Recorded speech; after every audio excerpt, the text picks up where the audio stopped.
Maryam ayat 71. Apakah itu ditujukan untuk semua umat termasuk muslim atau hanya umat non muslim? Mohon penjelasannya Ustaz. Terima kasih, senantiasa sehat, selalu diberkahi Allah Subhanahu wa taala. Untuk Ustaz Adi beserta keluarganya dan timnya. Assalamualaikum warahmatullahi wabarakatuh. Semoga Allah memberikan kemuliaan lebih dari apa yang Anda sampaikan kepada kami, menjaga Anda dan berikan hidayah dan taufik kepada kita dengan penjagaan yang terbaik. Saudaraku dan saudariku dimanapun Anda berada, ini ayat sering kali digunakan sebagai klaim paling favorit, khususnya oleh karangan orientalis juga misionaris, yang dipakai, ditebarkan dan memberikan kesan bahwa aduh nih, Islam ini agamanya tidak memberikan apa-apa, nggak memberikan manfaat, karena nanti percuma juga masuk Islam, karena ada satu ayat di Al-Quran, yaitu Quran surah 19 Maryam ayat 71 yang mengatakan semuanya pasti akan ke neraka, jadi nggak akan selamat, sehingga itu perlu juru selamat. Nah ini gambaran semacam ini, gambaran yang penting untuk kita luruskan. Tapi kita memang memahami, karena kebanyakan mereka memang tidak mengerti Al-Quran, ya, tidak membaca dengan baik, tidak memahami. Untuk itu kita ajarkan supaya mau belajar, ya. Quran surah ke-19 Maryam ayat 71 itu terangkai, ya, dengan ayat-ayat sebelumnya, ayat 70, ayat ke-69, ayat ke-68, bahkan ke ayat ke-67-nya. Penting untuk saya sampaikan kawan-kawan sekalian bahwa cara membaca Al-Quran itu caranya ada yang disebut di rumus tafsir dengan 2S 1L. Ya, 2S 1L. 2S itu rumusnya siyak. Siyak itu ayat yang sedang kita baca. Ya, misal kita sedang baca nih Quran surah Maryam surah 19 ayat 71. Kemudian kita lihat lagi setelah siyak apa? Ya, sibak. Hubungan dengan ayat sebelumnya. Ada nggak korelasinya? Apakah ini satu kesatuan? Ya, dari ayat sebelumnya nyambung nih, mengisahkan tentang kisah tertentu. Ini loh, muaranya seperti ini. Atau dia berdiri sendiri, cuma satu ayat aja itu. Itu maksudnya gitu kan? Nah, kemudian ada lihaq. Lihaq itu dengan ayat setelahnya. Ayat 72-nya, ya, kemudian sampai seterusnya sampai ke An-Nas. Bahkan nanti ayat 71 nyambung dengan ayat 70-nya, dengan sebelumnya sampai dengan Al-Fatihah. Kemudian digali lagi sampai dengan ke An-Nas. Jadi nggak bisa kita melihat satu ayat misalnya satu ditafsirkan begitu. Nah, sekarang kita cek dulu teman-teman sekalian. Yuk, bahkan dari ayat 67, 68, 69, 70 sampai dengan 71, bahkan 72-nya kita bisa cek di dalamnya. Nah, ini rangkaian ayat ini sedang mengisahkan orang-orang yang sangat ingkar kepada Allah dalam kehidupan dunianya. Bahkan di ayat 69 yang tegas Allah mengatakan thumma lananzi'anna min kulli syi'atin ayyuhum asyaddu 'ala ar-rahmani 'itiyya. Ya, kata Allah, kelompok-kelompok yang keras ini saat di dunianya ini, yang keras membangkang kepada Allah, menyalahi perintah-perintah Allah Subhanahu wa taala, bahkan kalimatnya begini, indah sekali dalam Al-Qur'an. Asyaddu 'ala ar-rahmani 'itiyya. Ya, Allah telah menyampaikan kalimat diksi yang sangat indah, yang sangat luar biasa, ya. Thumma lananzi'anna min kulli syi'atin ayyuhum asyaddu 'ala ar-rahmani 'itiyya. Sebelum sampai ke ayat 71-nya. Ya, Allah menyampaikan di ayat 69-nya, ya. Pertama ada diksi Ar-Rahman. Ya. Rahman itu kan sifat kasih yang tanpa batas diberikan bagi setiap hamba, ya, yang menghambakan dirinya kepada Allah sepanjang masih punya waktu kehidupan di dunia. Ini masih umum nih, universal. Sifat rahman Allah yang memberikan setiap hamba punya nafas, ya, punya rezeki yang Allah tetapkan, ya, punya kesempatan untuk sembuh saat sakit. Itu universal. Ya, non muslim kalau sakit bisa sembuh, kalau bekerja bisa kaya, kalau belajar bisa pintar, mendekat, meningkatkan kebaikan dan sebagainya. Itu mencakup keseluruhannya. Ya, nanti ada rahim, sifat spesifik rahim, rahmat yang diberikan oleh Allah dalam nuansa akhirat kepada hamba-hamba yang mau bertakwa, yang mau beriman, mau meningkatkan amal soleh. Rahmat Allah dengan sifat rahimnya mengantarkan hamba-hamba itu ke surga. Rahman Allah saat di dunia diberikan pada semua kalangan untuk mau mendekat kepada Allah, termasuk memberikan pemberian taubat bagi hamba yang mau taubat, dan hidayah bagi hamba-hamba yang mau kembali kepada Allah Subhanahu wa taala. Jadi kalau ada orang pernah bergeser jauh dari Allah, ingin balik lagi, taubat dia, ya, kemudian syahadat kembali, itu mendapatkan rahmat Allah dengan sifat rahmannya. Nah, Allah sudah mengatakan di ayat ini, kata Allah, perhatikan, "Hei, aku ini Rahman, telah memberikan kepadamu segalanya sebagai bekal kehidupan saat engkau di dunia. Yang engkau sakit aku sembuhkan. Engkau berbuat salah aku maafkan. Engkau mau taubat aku terima taubatmu. Engkau mau istighfar aku ampuni. Engkau butuh aku berikan jalan. Saat kau sulit aku mudahkan." Tapi dengan semua pemberian itu engkau begitu keras. Ya, asyaddu 'ala ar-rahmani 'itiyya. Ada kalimat asyad. Allahu akbar. Ada kalimat 'itiyya. Ya, ini kan pembangkangan yang sangat luar biasa. Ya. Jadi kasih yang Allah berikan begitu dalam, itu dibalas dengan pembangkangan yang sangat keras, ya, sangat dahsyat.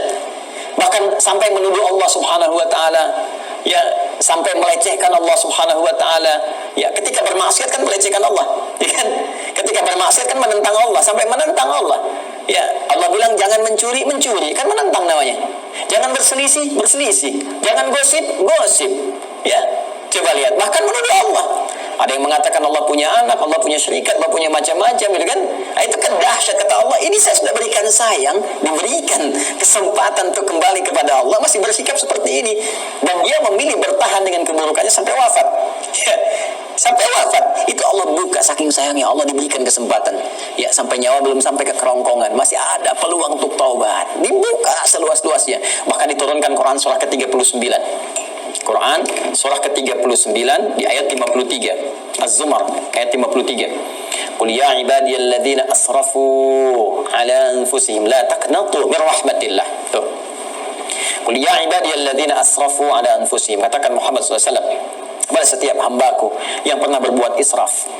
Israf itu berlebihan, lebih. Jadi udah nggak kerukur lah. Ya, kalau dalam konteks keduniaan misalnya, ya, ke pernikahan prasmanan sampai nambah 9 kali, itu israf. Ya, ada israf dalam berbuat dosa.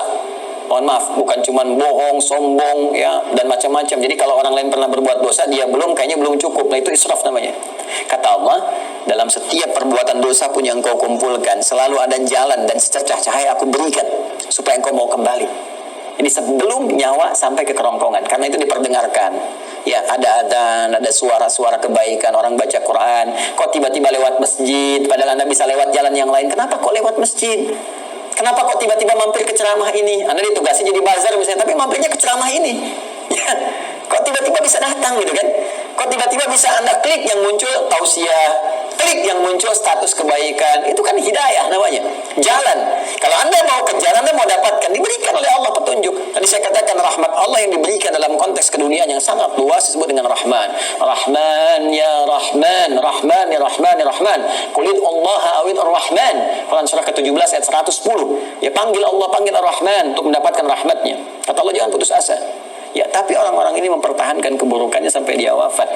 Ya, kalau sudah wafat, tidak ada jalan lain. Keadilan Allah itu harus berlaku. Ya, keadilan Allah harus berlaku. Maka apa yang terjadi pada orang-orang semacam ini, maka akan dikumpulkan nanti saat hisab. Dikumpulkan dengan para setan-setan yang membangkang. Ya, karena ayatnya jelas mengatakan, ya, dan nahsyurannahum, kami akan kumpulkan mereka wasyayatin, dengan para setan-setan yang membangkang. Di ayat sebelumnya, ya, maka dikumpulkan mereka itu. Setan kan membangkang.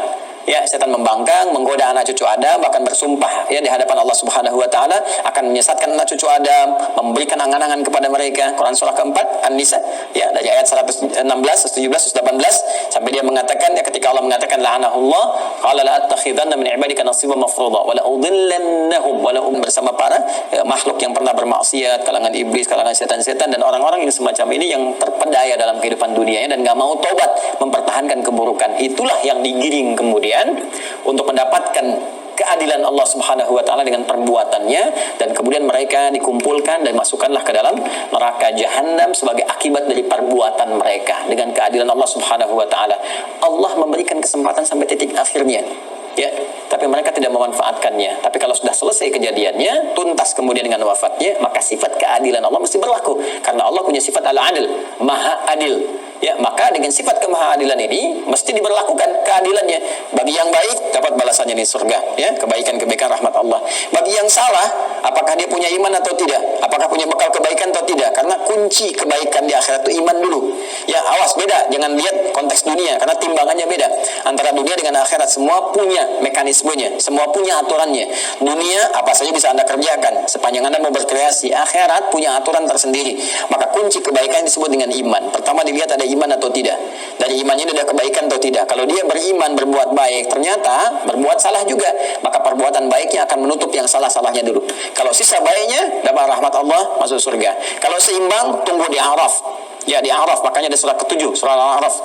Dari ayat 45 sampai dengan 49 disebutkan kisah orang-orang yang seimbang amalannya, amal baik dengan buruknya 50%. Maka mereka menunggu di tempat yang tinggi, ya, sampai hisab selesai. Terlihat keindahan surga, pengen cepat ke sana. Ya, tapi terdengar jeritan neraka, tak mampu melihat, sehingga mereka memohon rahmat Allah. Ya Allah, rahmatmu, ya Allah, rahmatmu. Maka Allah dengan rahimnya tadi, rahim, memberikan rahmat kepada mereka, maka mereka dimasukkan ke dalam surga setelah hisab selesai. Ya, kalau sehari berarti 1000 tahun nunggu di situ. Ya, tapi ternyata kalau jelek ini, jeleknya banyak, 50,0001%. Ini 49,9999. Maka dilihat nanti, apakah ada peluang mencintai Rasulullah, dapat syafaat, apakah ada dekat dengan ahlu Quran, apakah pernah nanti ada kaitan-kaitan, dicari sampai dia punya peluang untuk menutupi salahnya ini, sampai punya peluang. Ya, sampai punya peluang, itu rahmat Allah. Sampai Allah kemudian memerintahkan malaikat, cek lagi coba ada amalan sunnahnya atau enggak, cek lagi ini, cek lagi itu, sampai sempurna. Allah Maha tahu. Tapi untuk memberikan keadilan supaya dibuka. Ya, mudah bagi Allah mengatakan sudah nggak ada peluang, masukkan neraka, mudah. Tapi ketika Allah katakan buka catatannya, perlihatkan kepada dia, terbuka semua, sehingga semua potensi kesadaran dia, pemahamannya, dan tidak ada hujah lagi di hadapan Allah karena semua dibuka dengan semua bukti-buktinya. Jelas ya? Nah, kalau dia tidak mendapatkan ini semua, maka dia masuk ke dalam neraka sampai selesai batasan kejelekannya, lalu dengan rahmat Allah diangkut, dia dimasukkan ke dalam surga. Ya, diselamatkan dia, kemudian dimasukkan ke dalam surga. Tapi orang-orang yang memang ingkar dari awal, tidak punya iman, bertentangan, kemudian bahkan mempertentangkan Allah Subhanahu wa taala, maka orang-orang semacam ini akan kekal di nerakanya seperti Allah janjikan. Karena itu kalau masih punya kesempatan, perbaiki. Dengan orang nggak pernah baca Quran, dia dengar, kemudian penjelasannya, dia aja nggak ngerti Quran, bagaimana Anda bisa mendengar tafsirnya? Ya, mendengar penjelasannya. Ini kan agak aneh cara berpikirnya. Jadi kalau ada orang-orang yang tidak beriman atau tidak mengetahui Quran, kemudian memberikan gambaran-gambaran, termasuk orang-orang liberal misalnya, ya, yang nggak ngerti Quran, nggak paham cara menafsirkan Quran, nggak mengerti kandungannya, baca Quran aja jarang misalnya kan, bicara tentang isi Quran itu nggak usah didengar. Ya, nggak usah didengar. Ya, dulu pernah ada penjelasan bahwa ini semua orang nih, semua agama berpeluang semuanya masuk surga. Ya, walaupun beda-beda keyakinan, cuma punya satu Tuhan yang sama, walaupun caranya beda-beda. Lalu seenaknya mengambil potongan ayat Quran. Diambil Quran surah kedua Al-Baqarah di ayat 62. Ya, paling kiri sebelah atas, innal ladzina amanu wal ladzina hadu wan nasara was-sabiin. Sampai situ dipotong. Ini dalilnya nih. Orang beriman, ya, orang Yahudi, orang Nasrani, orang Sabiin, dia kan penyembah bintang gemintang dan sebagainya. Ini dalilnya, tapi dia enggak teruskan. Man amanahnya enggak diteruskan. Man amana billahi wal yawmil akhir wa amila salihah. Sepanjang mereka beriman kepada Allah. Maksud Allah ingin menyampaikan bahwa semua hamba-hamba Allah ini, apapun yang ia kerjakannya sepanjang mereka beriman dan beramal saleh.